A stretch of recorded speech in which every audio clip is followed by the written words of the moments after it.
여러분 안녕하십니까? 오늘 하이에크의 자유헌정론 제3장에서는 진보에 대해서 공부를 하도록 하겠습니다.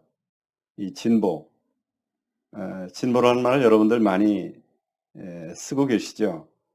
그런데 오늘 공부를 하는 진보는 우리가 흔히 쓰는 진보주의, 분배를 강조하는 의미에서의 진보, 이런 얘기가 아니고요. 원래 의미에서의 진보를 얘기를 하는 것입니다.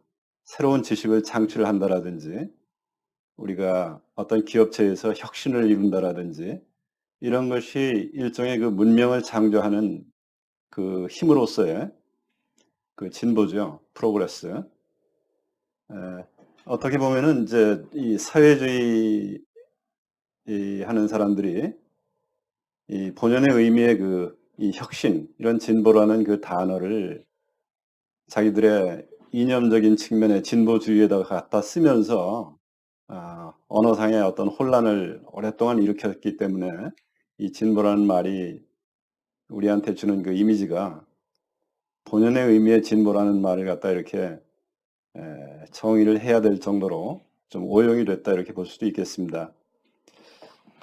어쨌든 오늘 공부를 하는 내용은 본연의 의미의 발전, 진보, 경제 성장, 이런 의미에 있어서의 진보를 얘기를 하는 것입니다. 우리가 진보를 한다 하면은 대개 새로운 혁신을 이루는 것이니까 좋긴 좋은 건데, 그렇다고 해서 100% 사람들이 그걸 환영하는 것은 아니죠. 왜 그러냐면은 이제 진보라고 하는 것은 그 결과물이 꼭 사람들한테 환영을 받는 것이다, 이거를 보장하는 것은 아니에요. 에, 뭐 어떤 경우는 오히려 인류 문명에 더 파괴적인 그런 영향을 가져오는 그런 것도 나올 수가 있는 것이고, 또 인류의 역사를 가만히 보면은 인류가 한 50만 년이라고 하는 그 역사를 가지고 있죠. 그중에서 문명을 이룬 역사는 상대적으로 아주 짧은 역사, 한 8,000년의 역사밖에 안 됩니다. 전체 24시간 중에서 한 4, 5분, 이것이 인류가 문명 같이 모여 살면서 농경도 하고 도시국가도 만들고, 또 최근에는 이제 산업혁명, 이 산업 이런 고도의 문명을 건설을 하고 이렇게 했던 역사는 아주 짧은 역사입니다. 그래서 우리가 어떤 자본주의라든지 산업사회라든지 이런 말을 했을 때 이것이 일종의 진보인데, 그거를 아무 거부감 없이 이것을 듣는 것이 아니라 어떤 때는 진보가 조금 이 저항감을 가져오는 그런 느낌이 있죠. 그거는 왜 그러냐면은 우리 인류의 DNA 속에, 장구한 세월 속에 50만 년에 걸쳐서 이제 이 축적된 이런 DNA 속에 사실은 사냥꾼으로서의 동물과 같이 이 산을 뛰어다니면서 동물이나 잡아먹고 이렇게 이제 했던 그 삶이 대부분을 차지하고, 문명을 이루면서 살았던 그 삶이라고 하는 것은 아주 짧은 그 시기밖에 안 되기 때문에 그렇습니다. 그래서 그런 저항감이 이제 있을 수가 있는 것이죠.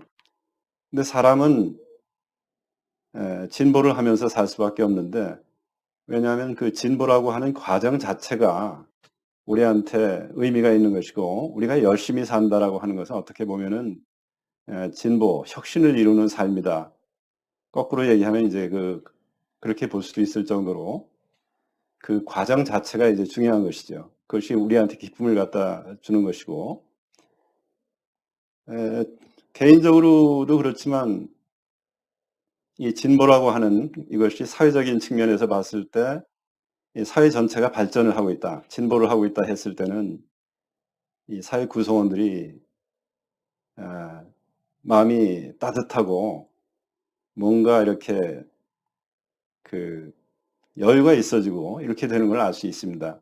아담 스미스도 그래서 어떻게 얘기를 했느냐면은 진보하는 사회는 따뜻하고 또 활기차다. 그런데 이 하강하는, 진보의 반대로 이것이 이제 쇠퇴하는 그런 사회는 비참하고 사람들이 다 따분하게 이렇게 느끼고 하는 거를 알 수가 있다. 이렇게 이제 아주 오래전에 그런 그 얘기를 했는데 뭐 아담 스미스 얘기가 아니다 하더라도 여러분들 뭐 겪어보셔서 다 아시죠. 우리가 지난 세월 동안 한국 경제가 쭉 성장하고 진보하는 그런 속에서는 비록 사는 것이 바쁘고 뭐 삶이 좀 팍팍하고 하는 점이 있다 하더라도 사람들은 전부 활기가 차고 희망을 가지면서 이제 이렇게 살고 있었다. 그런 그 기억들을 여러분들이 다 아실 겁니다. 오늘날 이 하강하는 이 사회 속에서 젊은 사람들이 이제 일자리도 좀 부족하고 이런 속에서는 사람들이 전부 우울하죠, 한마디로. 그래서 이 진보라고 하는 건 그 자체가 이제 상당히 중요합니다. 이 진보라고 하는 것은. 그런데 이제 진보가 어떻게 해서 일어나느냐 하는 것을 봤을 때 여기서 제일 중요한 포인트는 뭐냐면은 진보는 맨 앞서가는 소수가 일으키는 것이 바로 진보다 하는 것을 우리가 늘 염두에 둬야 됩니다.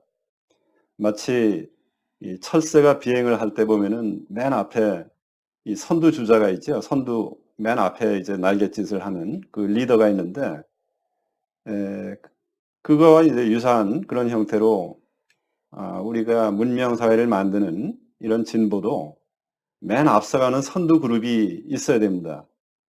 그래서 그 모양은 마치 어떤 이 삼각형 모양이라든지 또는 사다리꼴 이런 모양으로서 앞에 선두 그룹이 있고 그 뒤에는 그 선두 그룹이 이뤄놓는 그 발자취를 따라 가지고 이제 그 축적을 했는 그 앞에서 축적을 했는 그런 지식을 갖다가 모방도 하고 공짜로 갖다 쓰기도 하고 하면서 진보가 일어나는 것이죠. 이 진보가 일어나는 것은 뭐 이제 하루 이틀 만에 되는 것은 아니고 사실은 가만히 보면은 그 앞에 사람들이 일으켰던 그 혁신 이런 거를 이제 이것이 확산이 돼 가지고 일반인의 어떤 보편적인 그런 니즈 그런 필요로서 이것이 확산이 되려면 한 20년 내지 한 50년은 걸린다. 물론 이것이 이제 점점 기술 발달에 따라서 이제 오늘날은 예전에 비해서는 이게 좀 압축이 됐죠. 그렇지만 그와 같이 앞서가는 사람들이 먼저 그러한 그 혁신을 이루었다 하는 것이 사회 전체가 진보하는 데 있어서 가장 필수적인 것이다 하는 것을 알 수가 있습니다. 일종의 그 앞서가는 사람들은 똑같은 나중에는 이것이 보편적이 되고 이제 하나의 생활 필수품이 되고 했을 때는 아주 가격이 싼 그러한 그 생필품으로서 싼 가격에 이제 사람들이 다 쓸 수 있게 그렇게 되는 것인데 앞서가는 사람들은 그 처음에 시도를 할 당시에는 이것이 일종의 사치품 비슷한 거예요. 그래서 그 상상할 수도 없는 그런 비용을 부담하면서 먼저 실험 코스트를 제공을 투입을 하는 그런 사람들이 바로 앞서간 그 리더급의 그 사람들이라고 이렇게 볼 수가 있습니다. 그런 사람들이 먼저 실험을 하고 돈을 자금을 투입을 하고 나중에 이것이 필수품으로 됐을 때는 도저히 상상도 할 수 없는 그런 엄청난 그런 그 원가를 들여서 실험을 먼저 해보고 이런 그 소수의 그런 실험이 없었다라면 진보는 일어날 수가 없는 것이다. 그 얘기는 결국은 이 사회 전체적으로 보자면은 앞서가는 어떤 그 리더 그룹이 있어야 된다는 얘기죠. 이거는 다른 말로 표현을 하자면은 평등하게 일렬종대로 돼 있는 어떤 횡대죠. 일렬 횡대로 이렇게 똑같이 행진을 해가는 그런 스타일의 앞서가는 그 리더 그룹이 없는 그런 스타일의 이 평등 사회에서는 진보가 일어날 수가 없다 하는 것을 우리가 알 수가 있는 것입니다.